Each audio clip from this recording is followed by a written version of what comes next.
ইমাম মালিক রহমতুল্লাহ আলাইহের জীবনী পড়তে গিয়ে একটা কাহিনী পেয়েছি, আমি শিক্ষার জন্য কয়েক মিনিটে বলছি। আছেন তো আপনারা? ওই জামানায় একটা মহিলা মারা যায়, পাশের বাড়ির কয়েকটা ওই পাড়া থেকে একজন মহিলাকে নিয়ে এসেছে যে লাশটা একটু ধুইয়ে দেন। একজন মেয়ে লোককে ধোয়ানোর জন্য আর একজন মেয়ে লোক লাগবে না?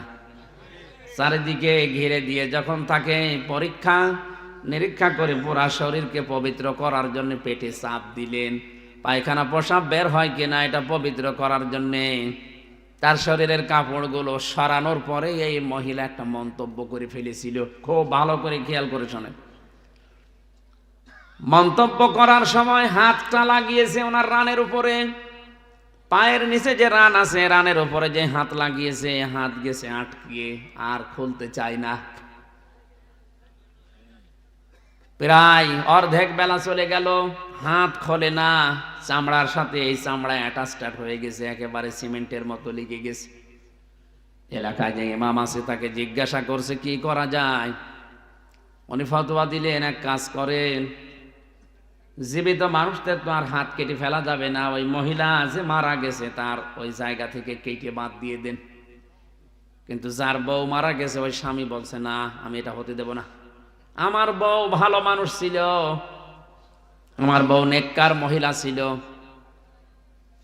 তাকে আমি এই কাজ, তার শরীর এখন মারা গেছে, শরীরের চামড়া আমি কাটতে দেব না, দরকার হয় আপনি এই মহিলার হাত কেটে ফেলেন।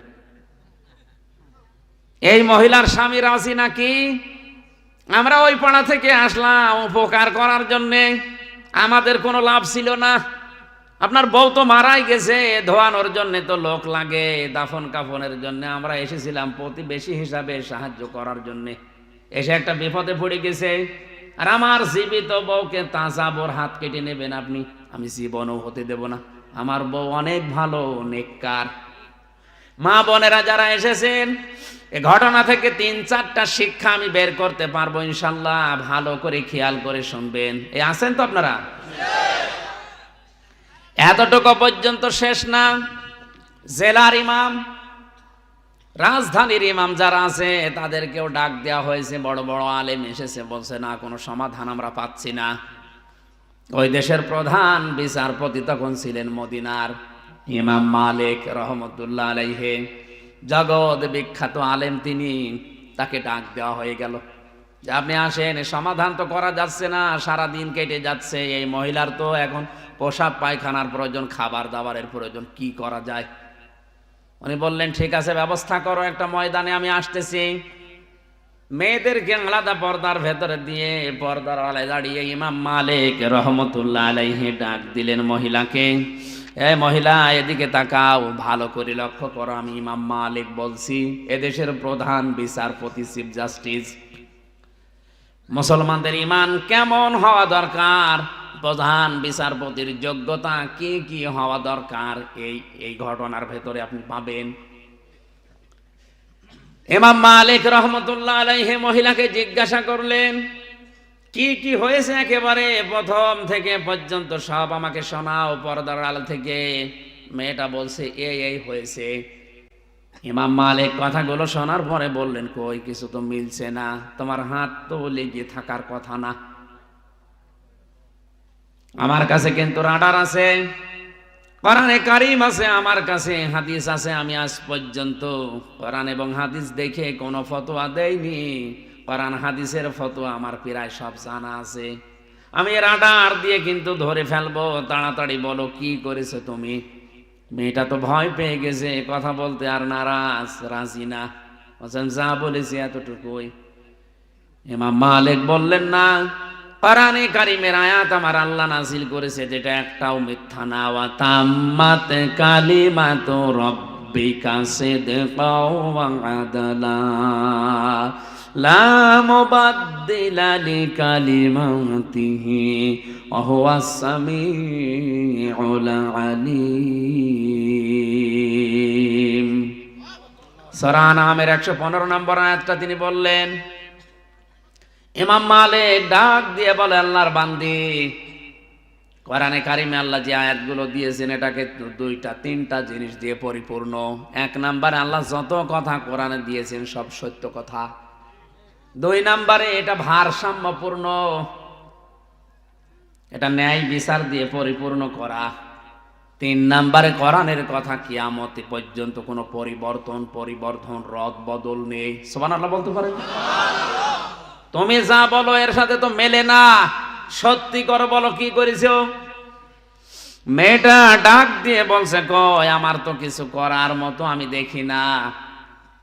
হ্যাঁ, আমি একটা জিনিস করেছি। আমি যখন তার কাপড়টা তুললাম শরীর থেকে পায়খানা প্রসাব পরিষ্কার করার জন্য, কাপড় যখন লজ্জা স্থান থেকে সরিয়েছি, তখন তার এই রানের উপরে যে হাত রেখেছিলাম এই সময় একটা মন্তব্য করেছিলাম। মন্তব্যটা কি? যে এই মহিলার সাথে আমি একজন পুরুষ মানুষকে হেঁটে যেতে দেখেছিলাম। ওই দিন থেকে আমার মনের ভেতরের উপর একটা খারাপ ধারণা ছিল, তুমি উপরে উপরে খুব ভালো মানুষ মনে করো, তোমার সাথে একটা পুরুষকে আমি হেঁটে যেতে দেখেছি, অথচ ওই পুরুষটা কে ছিল আমি ওটা জানতাম না। এই যে আন্দাজে কাউকে দেখে আশেপাশে ধারণা করা, একটা মানুষ হেঁটে যাচ্ছে তার পাশে যদি মহিলা থাকে, ওটা তো তার বোনও হতে পারে, মাও হতে পারে, খালাও হতে পারে। কথা বলে না কেন? আমি এই যে ধারণাটা তার প্রতি করলাম, একটা নিক্ষেপ করলাম ধারণা। ইমাম মালিক বলেন আমার কাছে রাডার তো এইটা, আমি এতক্ষণ মেলাতে পারছিলাম না। সূরা নিসার 112 নম্বর আয়াত আমার জানা আছে, ওয়ামাইয়া কাসাবা খাতিয়াতান আও ইসমান সুম্মা ইয়ারমি বিহি বারিয়ান ফাকাদ ইহতামালা বুহতানা ওয়া ইসমাম মুবিনা। আল্লাহ পাক বলেন দুনিয়ায় এমন অনেক মানুষ আছে নিজে অন্যায় করে, নিজে খারাপ কাজ করে, আর এই অন্যায়টা একটা ভালো মানুষের উপরে চাপিয়ে দিয়ে নিজে ভালো সাজে। এই লোকটা যেন প্রকাশ্য পাপের বোঝা বহন করে নিয়ে বেড়াচ্ছে। তুমি নিজে হয়তো এরকম কোন কাজ কারবার করে বেড়াও, আর এই লোক এই মহিলার উপর একটা খারাপ ধারণা করে এক ধারণা নিক্ষেপ করলে, এই কারণে আল্লাহ তোমার শাস্তি দেওয়ার জন্য ব্যবস্থা করেছে। দ্বিতীয় নাম্বার আয়াতটাকে শোনালেন সূরা নিসার 2 নাম্বার আয়াত, সূরা নূরের 4 নাম্বার আয়াতটা, ওয়াল্লাযীনা ইয়ারমুনাল মুহসানাতি সুম্মা লাম ইয়াতু বিআরবা'তি শুহাদা ফাজলিদুহুম ইলা আখির আয়াত। আল্লাহ পাক বলেন কোন মানুষ যদি কোন নেককার নিরপরাধ মহিলার উপরে জেনার তহমত দিয়ে দেয়, খারাপ ধারণা করে, আর যদি 4 জন সাক্ষী হাজির করতে না পারে, তাহলে তারে 80টা বেত্রাঘাত করো। কয়টা? 80টা বেত্রাঘাত করা লাগবে তাকে। আর জীবনে তার কোনো সাক্ষী এই পৃথিবীতে কবুল করা হবে না, গ্রহণ করা হবে না, আবার সাক্ষী নেওয়া হবে না।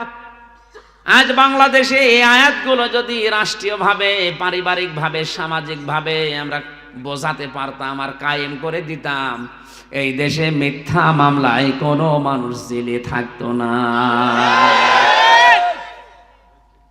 আন্দাজে ধারণা করে গায়েবী মামলা দিয়ে ওরে আপনি জেলে রেখে দিয়েছেন, হঠাৎ ধরে নিয়ে বলছে চল, কি তুই গাছ কেটেছিস, অথচ গাছ কাটা কি ও জানেই না। 3 বছর জেলে থেকে বাস্তবে ঘটনার সাথে যা মিলালাম, এই মহিলা যদি আন্দাজে এক ধারণা করে হাত আটকিয়ে যায়, আর যারা মিথ্যা মামলা দিয়ে, মিথ্যা সাক্ষী দিয়ে মানুষের জীবন ধ্বংস করে দিচ্ছেন, আপনাদের কত কিছু আটকানোর দরকার আপনি বলেন।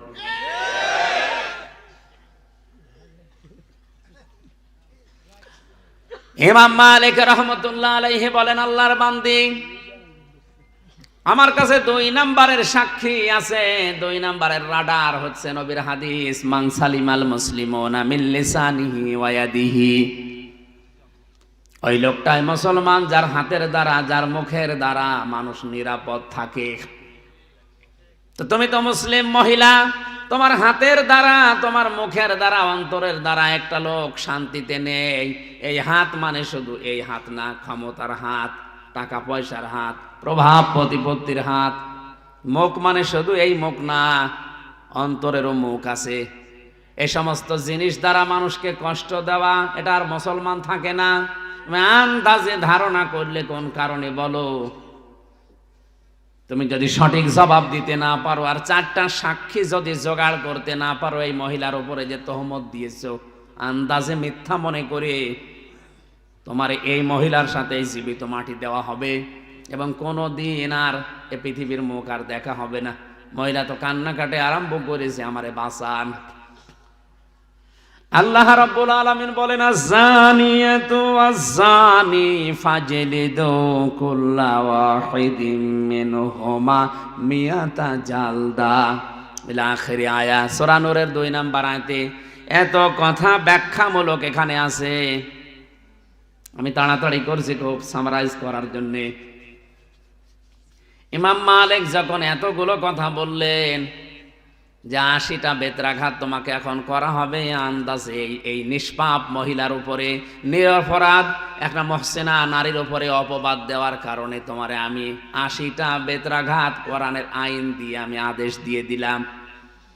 1টা 2টা করে প্রধান বিচারপতির কথা শুনে জল্লাদ যে আছে বেত চালাচ্ছে চামড়ার চাবুক দিয়ে।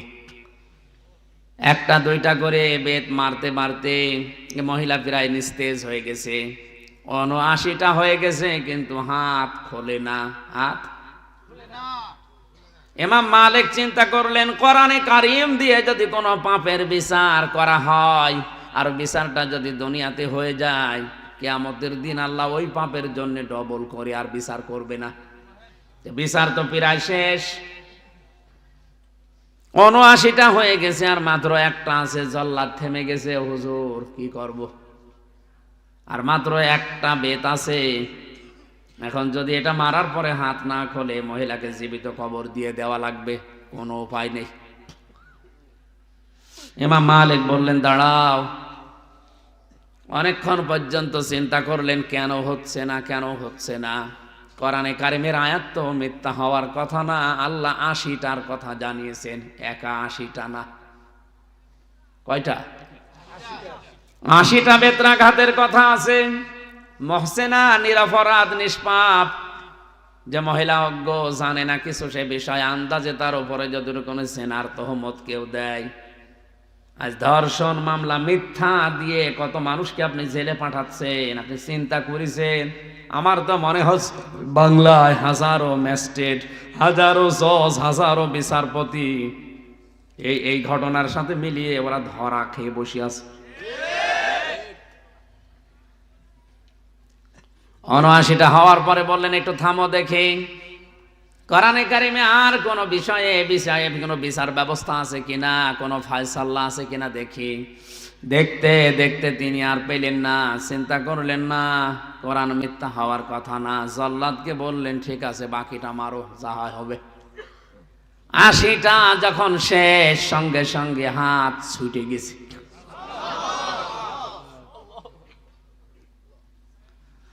গাজীপুর বাসে ইমাম মালিকের এই ঘটনাটা কয়েক মিনিটে বলার আমার উদ্দেশ্য ছিল এই যে জাতিকে সতর্ক করছে, যারা আজ মিথ্যা সাক্ষী দিয়ে, মিথ্যা মামলা দিয়ে, মিথ্যা তহমত দিয়ে মানুষের জীবনটা ধ্বংস করে দিচ্ছেন, আপনার কি হবে আমি আশা করছি কয়েকটা পয়েন্টে আপনি বুঝে ফেলেছেন। এরপরেও যদি কেউ শিক্ষা নিতে না চান, আমার তো সতর্ক করার দায়িত্ব করলাম, এখন আপনি থামেন। আপনি যদি এখনই থেমে যান, আল্লাহর কসম বাংলাদেশের এই 1 লাখের উপর এখন মানুষ জেলে আছে, সারা বাংলাদেশ মিলে 10,000ও থাকবে না, 90,000 বেরিয়ে যাবে। আমার মামলাও তো ঢিসমিস হয়ে যাওয়ার কথা। কোন কারণে আপনি আন্দাজে একজনের দোষ আর একজনের উপরে চাপিয়ে দিলেন? কে কোথায় বলে কোন সালে, সে 20 সালের দিকে সংসদ ভাঙার জন্য তরবারি নিয়ে গেছে, তরবারি নে কাঁচি, ধান কাটে কাঁচি নেই, ওর বাড়ি সিরাজগঞ্জে। এই মনে হয় 17-18 বছর বয়স হবে। এই বয়সের একটা ছেলে, ওর নাম সাকিব। জেলখানায় দেখা হয়েছিল, ওর নাম এখন জনগণ দিয়েছে তরবারি সাকিব। ওরে পুলিশ ধরেছে সংসদের সামনে, এই বেটা কি করিস? বলুন সংসদ ভেঙে ফেলবো। ভেঙে ফেলবে মানে? হ্যাঁ, আমি আমির হামজা হুজুরের, মুফতি হারুন ইসারের, মাহমুদুল হাসান এদের ওয়াজ শুনে আমি উদ্বুদ্ধ হয়েছি, সংসদ ভেঙে ফেলা লাগবে। পুলিশ বলছে বেটা এটা দিয়ে সংসদ ভাঙা যায়? ধান কাটা কাশি। সংসদ বোম মারলে ওড়ে না, আর তুমি সেই সিরাজগঞ্জ থেকে এসেছো এটা ভেঙে ফেলবা, তার কাশি দিয়ে শাবল নিয়ে আসলেও তো হইতো। তারপরও বানিয়ে ওকে সাজিয়ে বলে ঠিক আছে, যাদের ওয়াজ শুনেছে তাদের ধরে নিয়ে গেল। আমি বললাম কই রিমান্ডে যে আমার একটু দেখান তো আমি কোন ওয়াজ করেছি যে সংসদ ভাঙা লাগবে। আন্দাজে এই যে টপ টু বটন যারা এর সাথে জড়িত, মামলার আয়ু থেকে শুরু করে, আমার তো এই হাদিসটা আর এই আয়াতটা পড়ে সূরা নিসার এই 112 নম্বর আয়াত, ওমা ইয়াকসিব খাতিয়াতান আও ইসমান সুম্মা ইয়ারমি বিহি বারিয়ান ফাকাদ ইহতামালা বুহতানা ওয়া ইসমাম মুবিনা।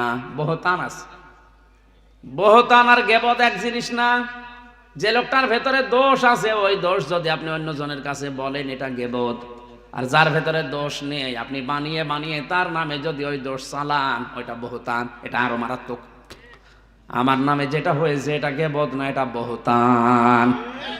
যারা এই বহতানের সাথে জড়িত আল্লাহ বলেন এরা প্রকাশ্য পাপের বোঝা বহন করে বেড়াচ্ছে, শুধু দুনিয়া না আখিরাতে ওদের বোঝা আমরা দেখতে পাবো। সুতরাং আপনি থামেন।